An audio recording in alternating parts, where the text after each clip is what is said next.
Welcome back to the podcast. If you're new here, I'm Kelly, and this is where we talk about real fat loss, real habits in real life, not extremes, no guilt, no good foods, no bad foods, and definitely not pretending that we don't eat after 7 p.m. Today, I want to start with one question for you. Are you hungry from the neck up? Or are you hungry from the neck down? And this one question can change everything because not all hunger is the same. Sometimes it's physical, sometimes it's emotional, sometimes it's boredom, sometimes it's habit, sometimes it's just that your brain wants that dopamine hit. And if you don't know the difference, you will always feel out of control around food. So if you feel out of control around food, this podcast episode is for you. So today we're talking about brain hunger versus stomach hunger, the science behind it, and practical ways to handle it without feeling restricted. And I had an amazing review of the podcast. I just wanted to share with you. I would love for you to share a review. This will help me help more people, and maybe you will hear your review on the episode. So I wanted to tell you, I just listened to your podcast. Comfort is costing your results. My absolute favorite episode. Years ago, a lot less work on my plate, I decided to buckle down and form new habits, and it worked. This brought all that back. I need to do better. As hard as it is sometimes with balancing 3 jobs, I need to make myself a priority somewhere.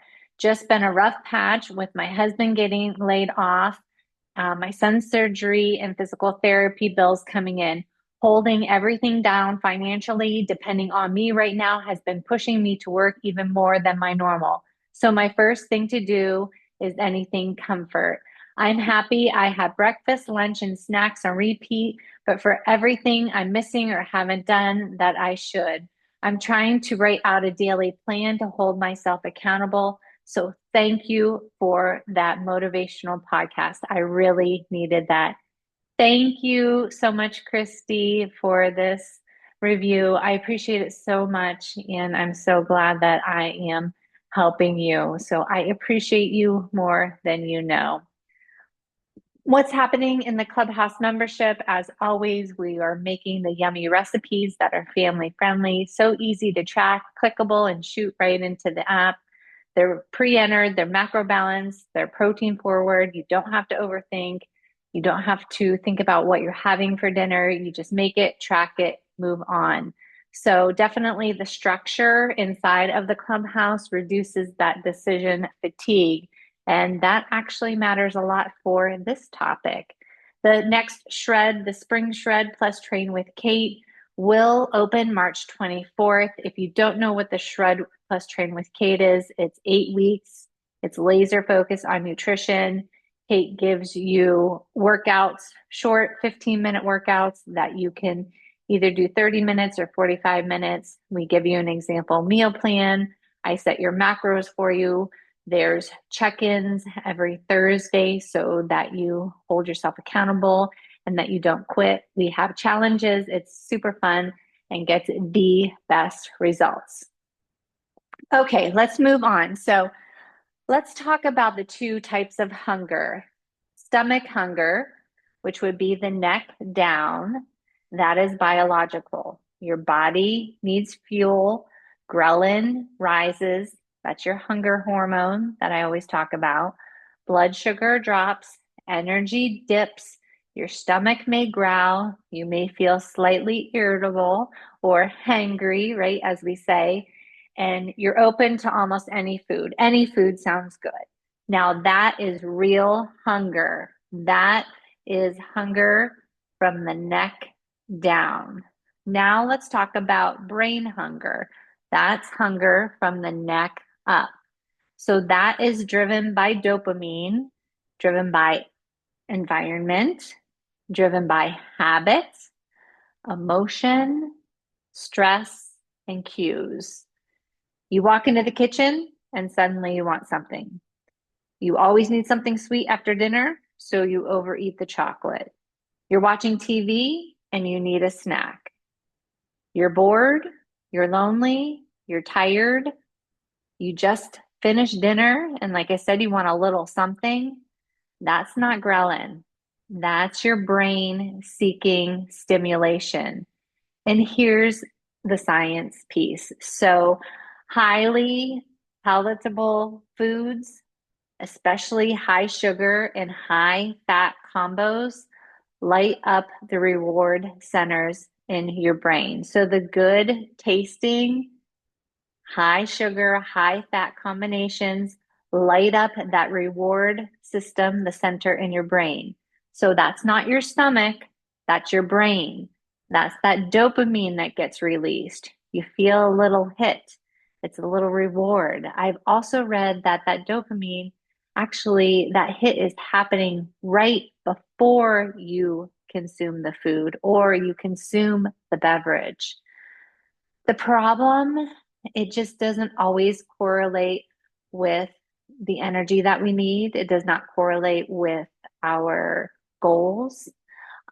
So you can feel hungry even when your body has been adequately fueled.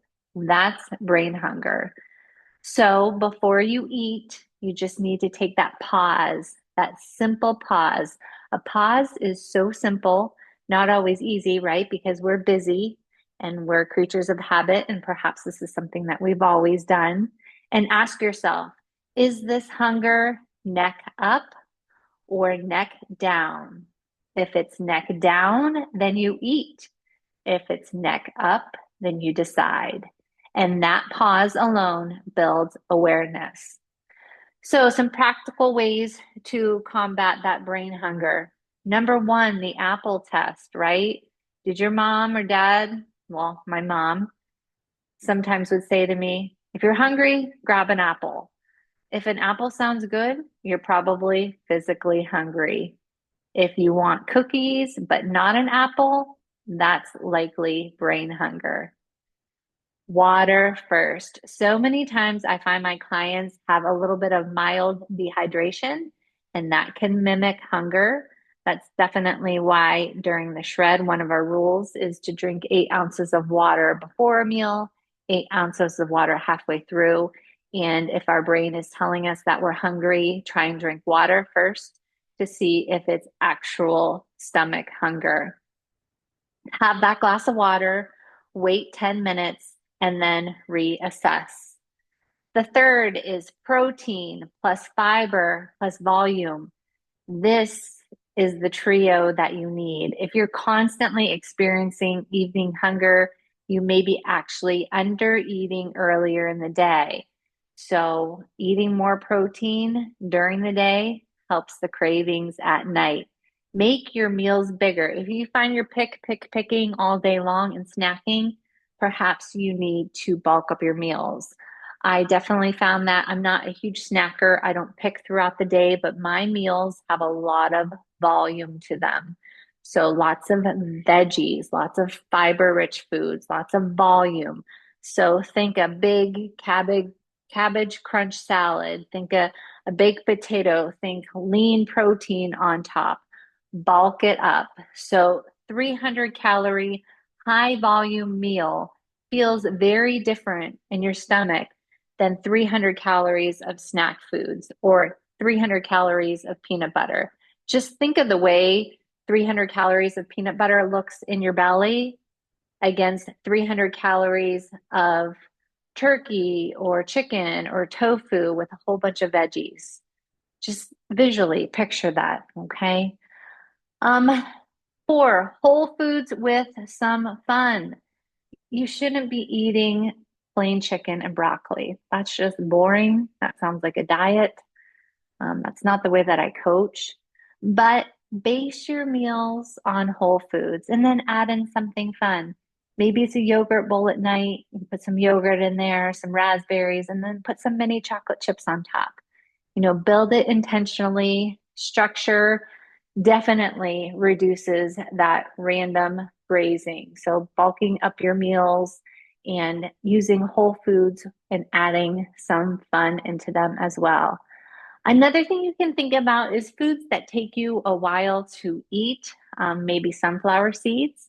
with the shells on, of course. I mean, you can eat a lot of sunflower seeds very fast without the shell on, and that would give you a lot of calories. But um, sunflower seeds, they slow you down, they create friction, they occupy your hands.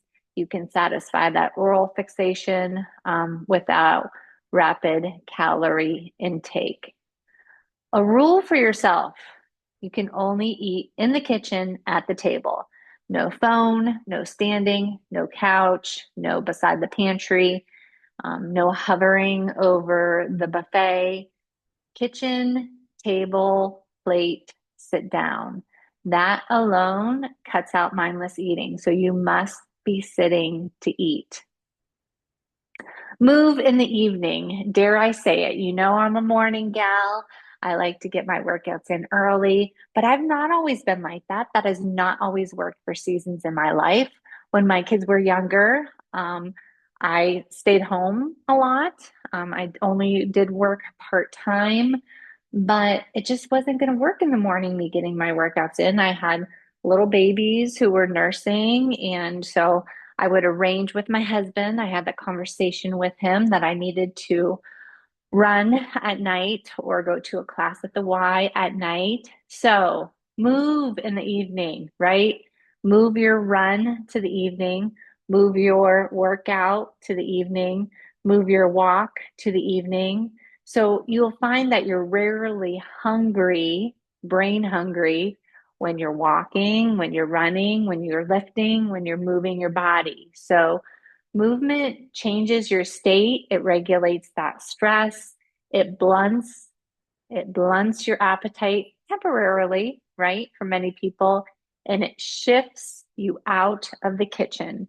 It gets you out of the kitchen environment. So if you're always wanting that something sweet after dinner, and it's a habit that you don't want to support anymore, get outside, move out of the kitchen, remove yourself from the environment. You know, sometimes you're not hungry, you're just restless, but don't ignore real hunger. Now, let's be clear. If you are constantly white knuckling evenings, it might not be brain hunger. Maybe you're under eating earlier in the day, chronically low calories, too little protein, not enough fiber, too small of meals, too many processed foods, protein bars, protein shakes. Nothing wrong with those things, but if it backfires, you know, your brain may win. So you cannot discipline your way out of biological hunger. That's why we build our meals around protein, fiber, and volume.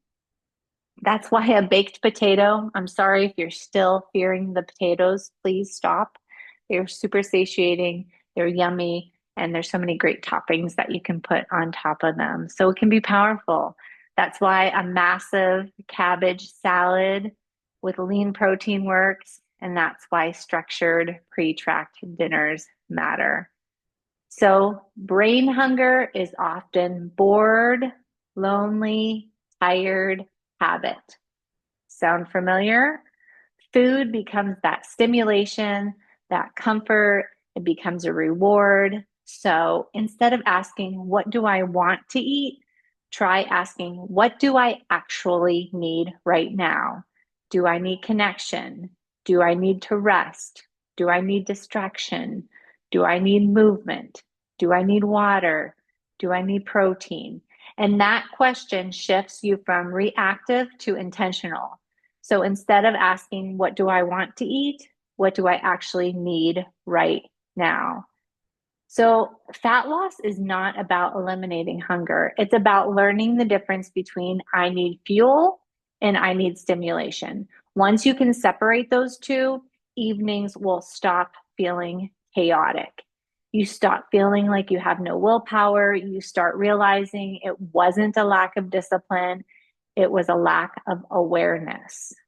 So for the next week, I want you to pause before that evening snack and ask, neck up or neck down? That's it. No perfection, just awareness. And if you want structured dinners, if you want built-in protein targets, if you want custom macros, I highly, highly suggest signing up for the Spring Shred so that Kate and I can hold you accountable. We will give you meals that actually keep you full. And that's exactly what we do inside of the shred. So you don't need to guess. You can stop that restrict and binge. You just need a better system. So not all hunger is the same. Some of it's emotional, some of it's habitual, some of it's biological. So learning the difference is powerful. You don't need more willpower. You need to ask yourself better questions. Remember, start with, are you hungry from the neck up or the neck down? Okay. See you next week. Always doing better than you think you are.